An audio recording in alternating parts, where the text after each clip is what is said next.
Seja bem-vindo ao M&A Deal Mode On, a hora do M&A. Eu sou Alexandre Krakowski, CFA Charter Holder, professor e advisor de M&A, e estou aqui nesse programa que une o know-how e os insights de quem vive o M&A na prática, tudo além das grandes notícias e manchetes que vocês veem por aí.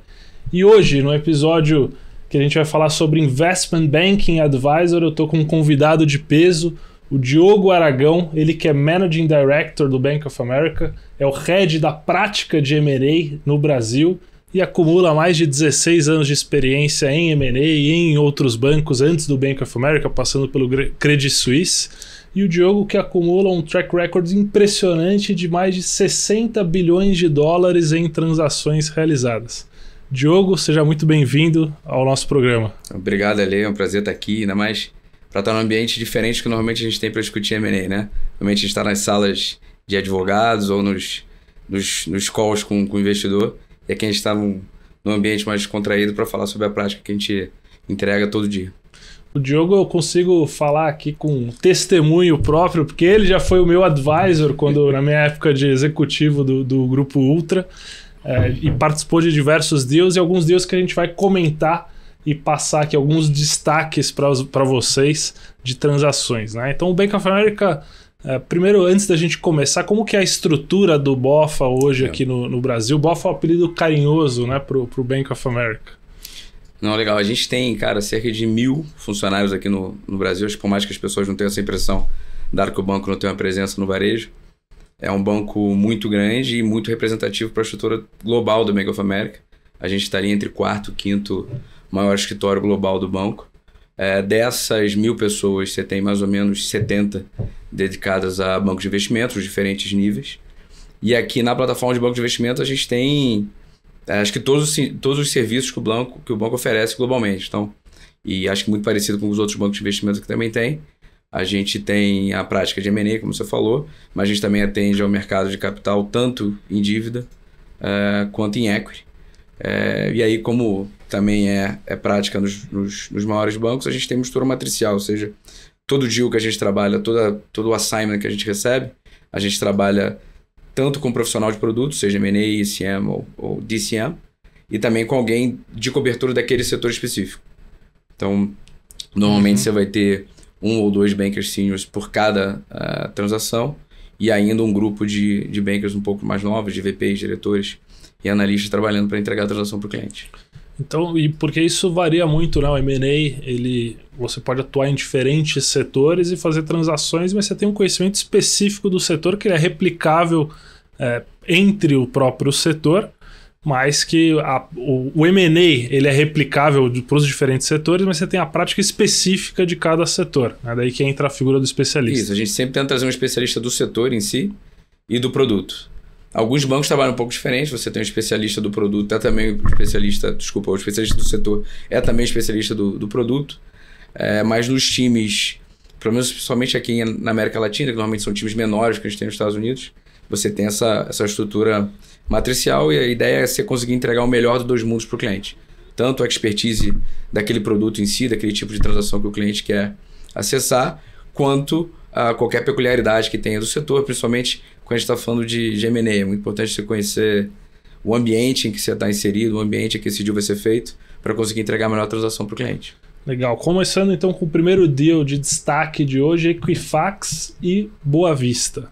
Esse foi um deal de 2023 que ocasionou no chamado delisting, ou da saída da bolsa da Boa Vista. O Bank of America foi um dos advisors desse deal. Qual foi a estratégia por trás desse deal? Em que lado da mesa vocês estavam? Não, legal. Esse deal é bastante interessante, não só porque ele foi anunciado no ano de 23, mas porque quando a gente fala 23 parece que foi recente, mas é um deal que a gente começou a trabalhar no final de 2021. Então foi um deal intenso. Era um deal que é daqueles que eu gosto de fazer porque era um deal óbvio, né? A Equifax era acionista da Boa Vista já há muito tempo, ainda com a companhia privada, há mais de 10 anos. E ela acompanhou toda a trajetória de crescimento da companhia com o Bureau de Crédito. Era o segundo maior Bureau de Crédito do Brasil e o maior independente. O outro é o Serasa, que foi comprado pela Experian no começo da década. E era um deal que era óbvio acontecer. tinha uma discussão já de longa data entre os acionistas, só que faltava você ter estrutura que permitisse que esse deal acontecesse. Acho que já tinha um alinhamento, de alguma forma, já dado em termos de avaliação, mas a estrutura para que esse deal acontecesse de uma forma que fosse mais eficiente para a Equifax e para os acionistas da Boa Vista é que faltava. Acho que a gente teve um pouco de sorte e bastante competência para levar essa estrutura na hora certa para o pessoal da Equifax. E o mais legal, é que tem uma transação que eu sei que a gente vai falar hoje também, é que a ideia de fazer esse pitch, ela veio justamente logo depois que a gente fez a transação de Neoway. Então, um mês depois a gente falou com os diferentes stakeholders ali da Boa Vista e ganhamos o mandato ali, acho que no começo de... era final de 21. No começo de 22 a gente começou a trabalhar e ganhamos o mandato para assessorar a Equifax, que era a compradora na época. E a gente trabalhou aí durante quase um ano, sem que a transação vazasse, estruturando a transação que depois veio a público no começo de dezembro de 2022. E aí culminou com o fechamento, se não me engano foi no meio de agosto agora. Foi uma transação que, obviamente, ela pagou um prêmio expressivo para os minoritários, mas eu acho que era um prêmio justo, dado o componente estratégico que essa transação tinha para a Equifax. Mas se eu tivesse que destacar um fator específico desse deal, foi a estruturação e a preparação que a gente teve. Então, que assim, se eu tivesse que elencar o principal conselho para quem quer fazer um deal cross-border, principalmente para quem não tem operações aqui no Brasil, seria essa preparação.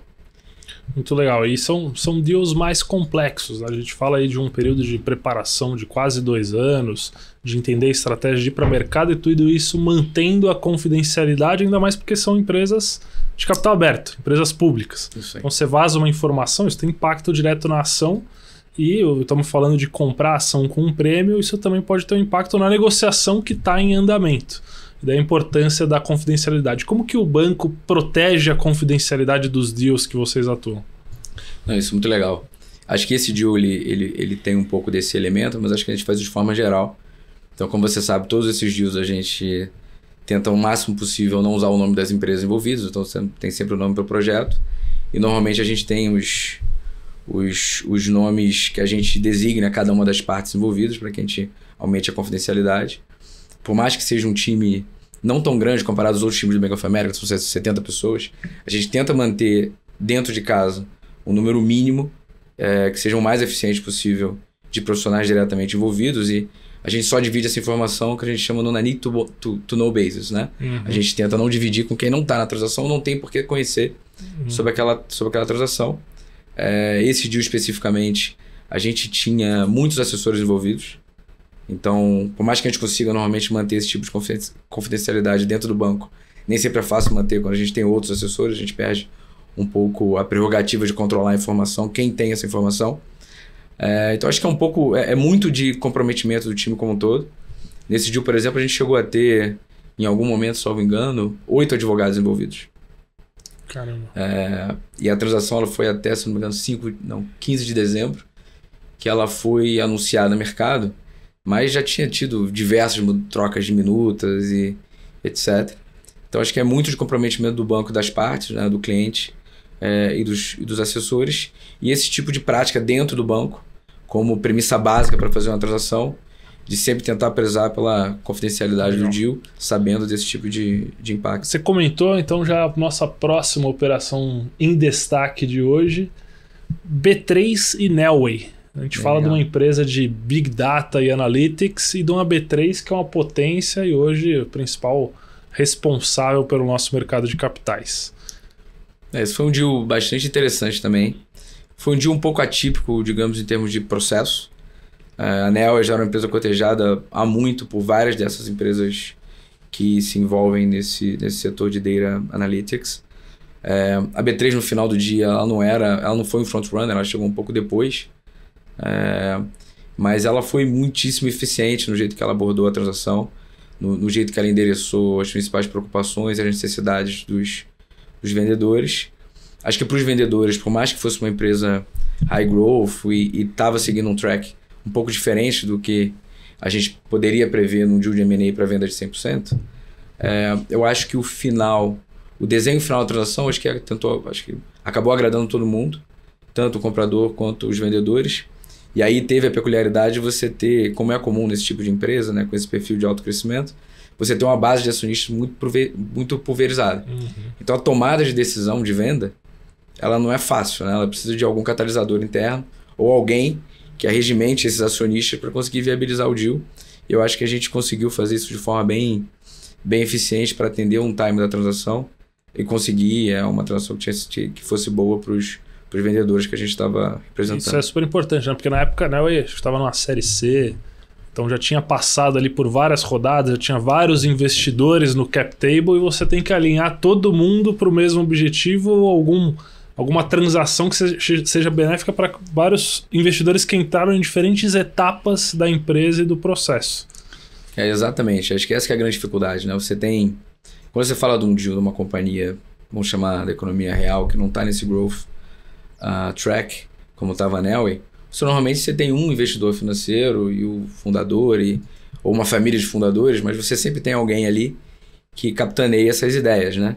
E para você convencer investidores que entraram em momentos diferentes na tese, e principalmente que tinham expectativas diferentes em relação à valorização, de que aquele era o melhor momento para vender, não foi fácil. Acho que tinha alguma peculiaridade na situação da Neoway, mas o fato de a gente ter conseguido trazer os compradores e compradores críveis e sérios, com boa capacidade de pagamento na hora certa e fomentar um processo competitivo, eu acho que deu para esses investidores também a perspectiva de talvez aquela fosse a melhor hora de vender, vis-a-vis ele esperar mais alguns anos numa outra rodada, para tentar fazer uma transação semelhante.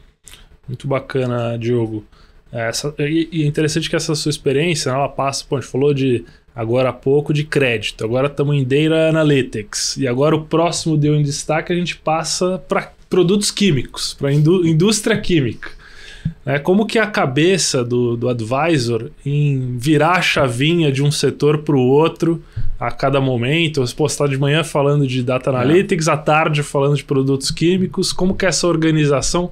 Qual que é a qualificação que precisa ter um advisor para conseguir acompanhar esses diferentes negócios? Acho que quando a gente fala especificamente de M&A, por mais que eu tenha dito que a gente trabalha sempre de forma matricial, o profissional de M&A nunca pode ser 100% alheio ao setor que ele está trabalhando.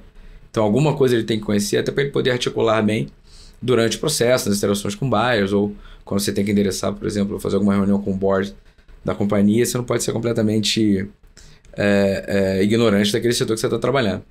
Mas uma grande valência para quem trabalha em M&A, e na verdade é o que eu mais gosto nesse setor, é essa diversidade. Você nunca está fazendo a mesma... Você passa o dia falando com 3, 4, 5, 6 empresas diferentes, cada uma no setor distinto, e você tem que ter um mínimo de conhecimento de cada uma delas.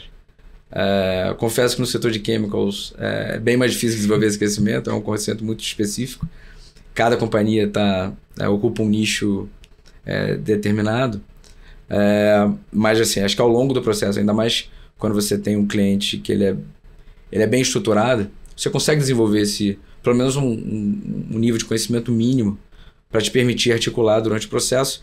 E acho que principalmente você conseguir coordenar o interesse desses potenciais compradores de forma que você consiga ter uma atenção competitiva maior e ter um resultado melhor para o teu cliente. Muito bacana. Esse deal específico da Oxiteno, eu tive algumas interações com o Diogo ao longo do processo, na minha época de Ultra, e foi um deal que tinha uma complexidade adicional. Porque a Oxiteno, ela tinha 11 plantas industriais em diferentes países, e a gente está falando de um comprador que também está em outro fuso horário. Como que foi a dinâmica do processo? Como que era essa relação entre as partes, falando que tinha um player na Índia, um player no Brasil, uma planta no México, uma planta nos Estados Unidos?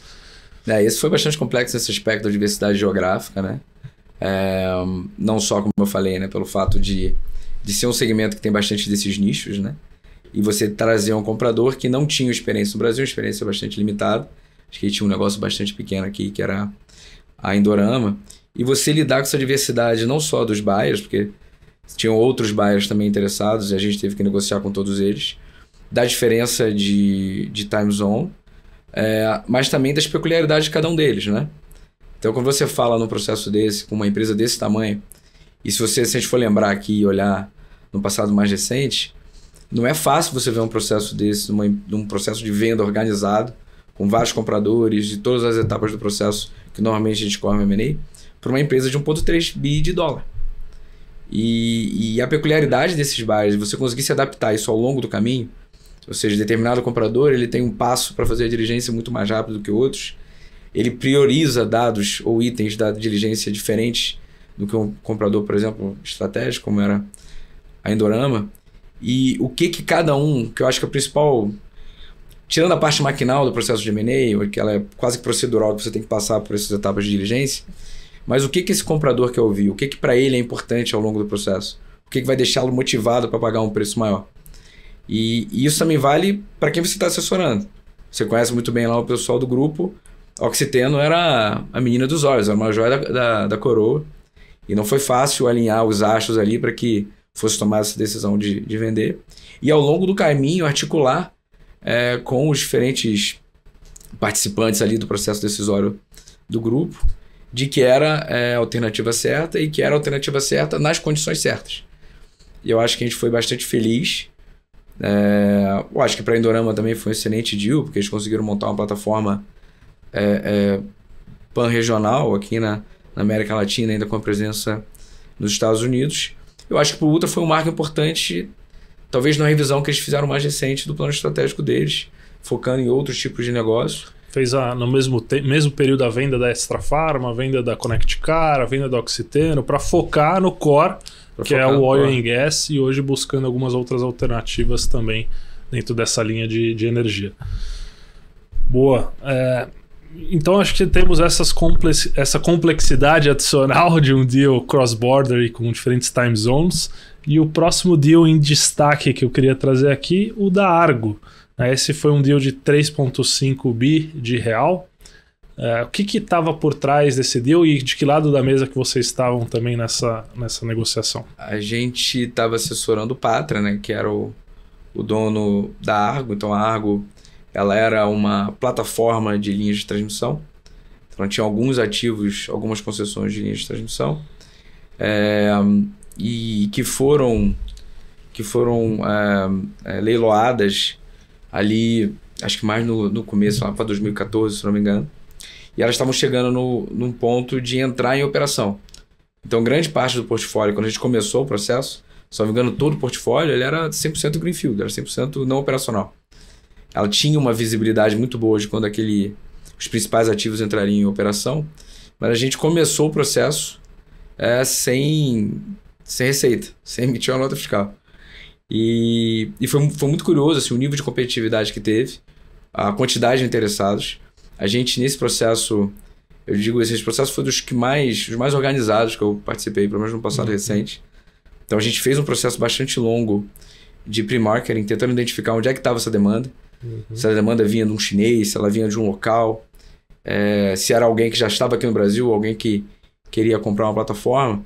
E eu acho que ao final desse processo de pre-marketing a gente conseguiu identificar o valor que traria a gente oferecer ao mercado e para esses investidores já tradicionais do setor de transmissão uma plataforma para crescer no Brasil, para se posicionar para os próximos leilões de linhas que haveria. E acho que com essa visão mais clara, quando a gente lançou o processo, o ângulo que a gente deu para o processo foi muito mais para esses nomes que não estavam aqui no Brasil ainda, ou não estavam em transmissão. E eu acho que isso foi o grande mote, acho que o grande driver para a gente conseguir guiar o valuation, guiar essa atenção competitiva até o último momento. Assim. A gente conseguiu fazer algumas coisas muito diferentes aqui. A gente teve uma atenção competitiva efetivamente até o último dia. Então a gente conseguiu negociar esse SPA em 2 ou 3 dias.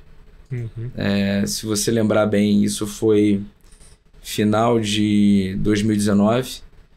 Acho que a gente anunciou o deal dia 22 de novembro de 2019. E nessa época você estava tendo uma série de movimentos sociais aqui, eclodindo no meio da América Latina, e o comprador era...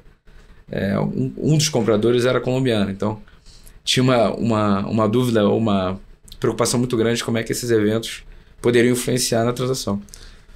E foi assim, bastante bem sucedido. Assim, de novo, acho que foi uma avaliação bastante acima das transações do setor até aquele dia.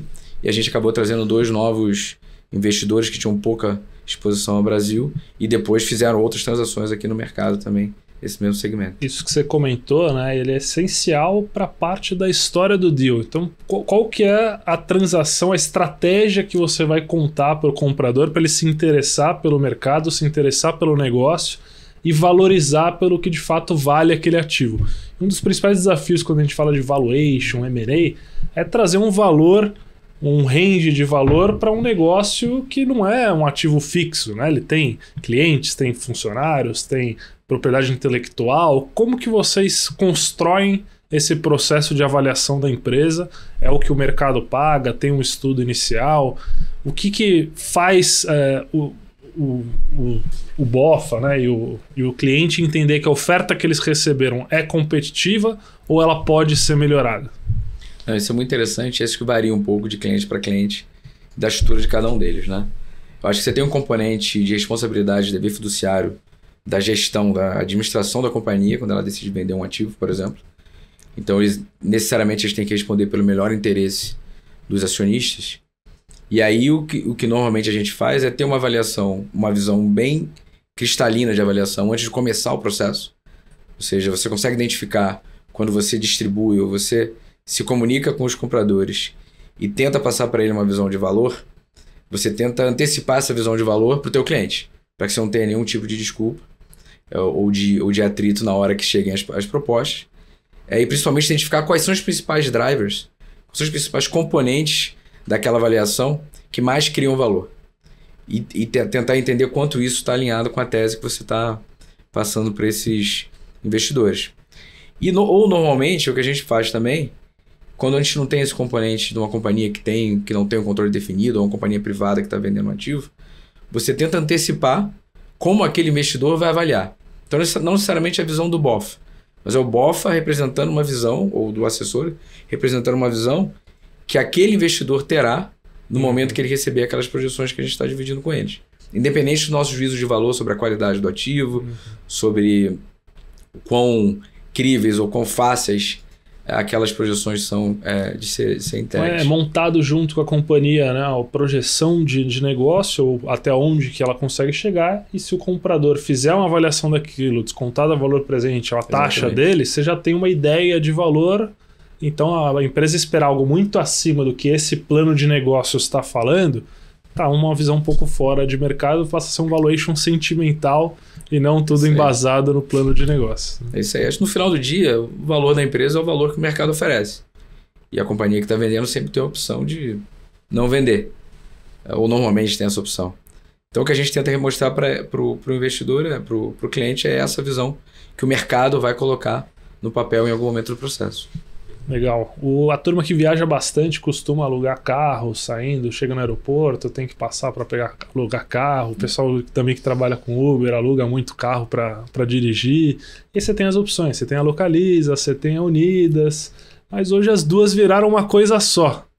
Então isso foi um deal que aconteceu em 2020, também com a participação do BOFA, que a gente vai querer saber aqui de que lado da mesa que vocês estavam e como que é a complexidade de juntar duas empresas que somadas chegavam num valuation de 11 bilhões de dólares.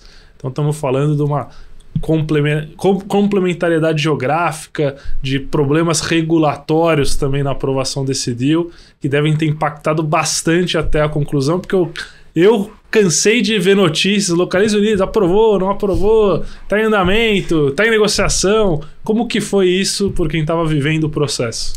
Isso foi bem legal, porque se a gente for lembrar, essa transação ela foi anunciada em setembro de 2020. A gente começou a falar sobre ela talvez abril, maio desse ano. E esse era um momento muito agudo da pandemia, a gente tinha acabado de começar o lockdown.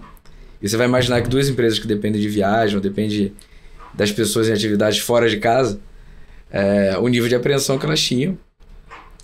E acho que um pouco da ideia de fazer essa abordagem, né? Esse, como eu falei lá de Equifax, Boa Vista, não era um deal difícil de imaginar, não era uma combinação difícil de conceber, mas a questão, de novo, era quais eram os pontos que eram importantes, por exemplo, para a Localiza, para que ela decidisse fazer essa transação. Então a gente sabia que essa questão do CAD, da concentração, era um ponto muito sensível. Esse foi o primeiro ponto que a gente abordou quando a gente foi falar com a Localiza.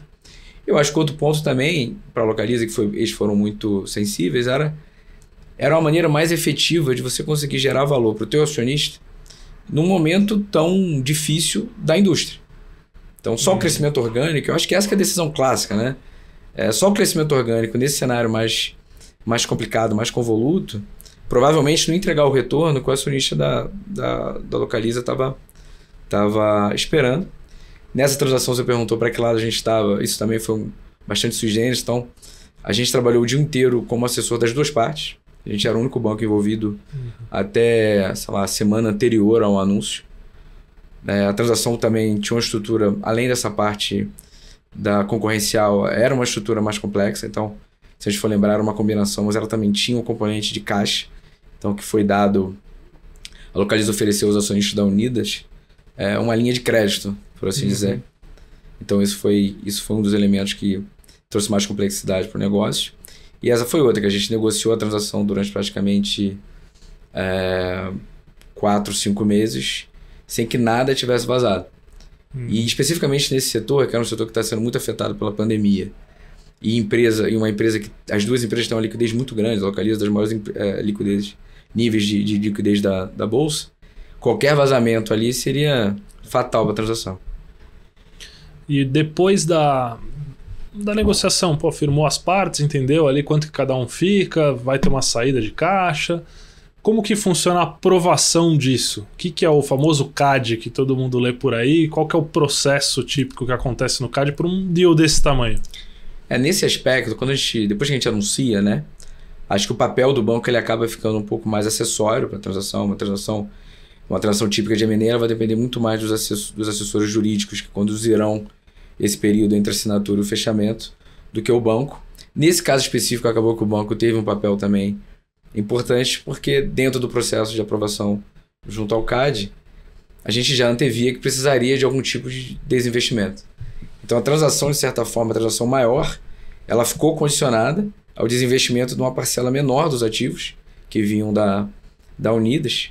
E a gente também ajudou as companhias, nesse caso as companhias não estavam formalmente juntas, mas a gente assessorou os dois na venda desses ativos, que era o negócio de rent-a-car da Unidas, e a gente vendeu para Brookfield durante o processo, e acabou que as duas transações acabaram fechando em momentos bem próximos. Legal. Foi um período entre assinatura e fechamento bastante longo, e que a gente acabou participando mais do que normalmente a gente faz. Isso é interessante, né? Porque o papel do CAD, ele é o órgão antitrust, né?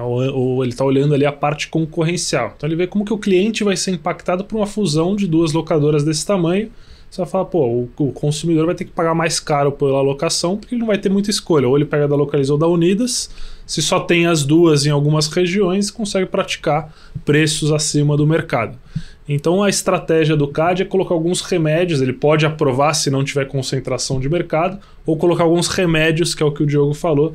Então você pode comprar, mas você fica com a parte de venda de veículos e vai ter que vender a operação de locação. E vocês tiveram que conduzir um M&A dentro do outro M&A. A gente teve que fazer duas transações. Obviamente é bastante complexo, mas eu acho que nesse ponto específico, como a maior parte do mercado já antevia essa segunda transação, essa transação acessória, em decorrência da aprovação do CAD, surpreendentemente, acho que a gente já tinha um número bom de interessados até antes da gente colocar o processo na rua. Então, acabou que foi uma transação demorada, bastante complexa também, mas esse tipo de transação onde a gente consegue impactar um setor de forma tão profunda, que eu acho que faz diferença na carreira da gente, né? Eu brinco que quando eu tenho que explicar ao meu pai e para minha mãe até hoje o que eu faço da vida, eu tenho que mencionar uma transação dessa, porque senão eles não vão entender o que o Oxiteno tem a ver com a Indorama, o que a Indorama faz. Mas quando você faz alguma coisa que está no dia a dia das pessoas, você consegue impactar o cidadão comum que não está aqui nesse âmbito de M&A que a gente vive, assim, dá um certo sentido de propósito no que a gente faz. Muito legal, Diogo. Acho que você tem muitas lições aprendidas e conselhos para empresas que estão passando por situações parecidas. Mas eu vou deixar esse ponto para o final. Antes de falar por ele, você falou muito aqui do papel do investment banking, do advisor. Como que é isso na prática, né? Qual que é o papel que você desempenha? Essa é uma pergunta legal, ali. E acho que de vez em quando até a gente que está dentro do segmento, a gente não se dá conta da importância do tipo de assessoria que a gente presta. Então, normalmente, quando você está lidando numa transação de M&A, dessas grandes que a gente citou, elas normalmente são, sei lá, o primeiro ou o segundo momento mais importante daquela companhia. Talvez o primeiro tenha sido o IPO ou a fundação, mas é normalmente o momento definitivo para a trajetória, seja do grupo, que está vendendo um negócio, como a gente falou do Ultra, ou uma companhia como a Neoway, que foi fundada e chega assim, ao seu ponto final enquanto companhia independente. E acho que o papel do banco é tentar trazer para esse vendedor, que normalmente não tem experiência, porque é um evento, digamos assim, pouco recorrente na vida da maioria das empresas, tentar trazer para ele a experiência de outras transações que foram feitas e as melhores práticas para que essa transação siga uma trajetória de sucesso também. E principalmente o que a gente traz, acho que principalmente para quem faz M&A, é você conseguir antever esses obstáculos. E conseguir se posicionar o seu cliente de uma forma que isso tenha o mínimo de disrupção ou tenha o máximo de impacto positivo para aquele tipo de processo. Então você tenta olhar quais são os pontos que talvez não sejam adequados ou mais adequados para um processo de venda e você tenta antecipar de forma proativa e dar a sua versão sobre aquele negócio, ou analisar a tese de investimento daquele negócio e falar, cara, esses pontos aqui, pela minha experiência, são pontos que aquele perfil de investidor ele vai valorizar e vai te entregar um valuation melhor por causa disso. Muito legal. Então, antes da gente passar aqui para os conselhos e lições aprendidas, eu queria fazer um bate-bola com você, que é respostas rápidas. Tá? Então, a gente começa com nome, profissão, e aí são algumas perguntas com resposta a primeira coisa que você vier na cabeça. Pode ser? Vamos lá. Então, começar. Nome? Diogo Aragão. Profissão? Eu gosto de falar que eu sou bancário, mas eu sou investment banker. Boa. Estratégia de investimento de M&A favorita? Cara, então, se você está falando de estratégia, talvez sell side, mas sempre sell side. Legal. Maior desafio em um M&A é? Acho que o valuation. Preço. É o preço. Transação mais rápida que você já fez? Putz, cara. Foi a venda dos ativos de fertilizantes da Bunge para Vale em 2010. Janeiro de 2010. Quanto a transação tempo? durou um mês. Um mês. E a mais longa?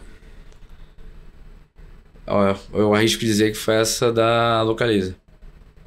Quanto tempo? A gente anunciou em setembro de 20. A transação fechou em 22. Então foram quase 2 anos aí. Principal qualificação de um investment banking advisor? Eu acho que é endurance. Você tem que aguentar o castigo. Boa. Não pode faltar em um valuation? A marretada. É um clássico. Esse é um clássico. Esse deveria estar em todos os livros aí acadêmicos. Isso aí, ó. Tá informação que vocês não veem na literatura, mas que muitas vezes precisa para conseguir calibrar o modelo e traduzir o contábil. O valuation ele é um exercício subjetivo, né? E aí você conhece melhor que eu, tem vários elementos ali que depende da perspectiva. Então a gente sempre tem que tentar a melhor perspectiva para quem a gente está representando. Agora vamos para duas mais... Uma dica e uma mais profunda para fechar. Um livro. Cara, mas tem que ser pro nosso dia a dia?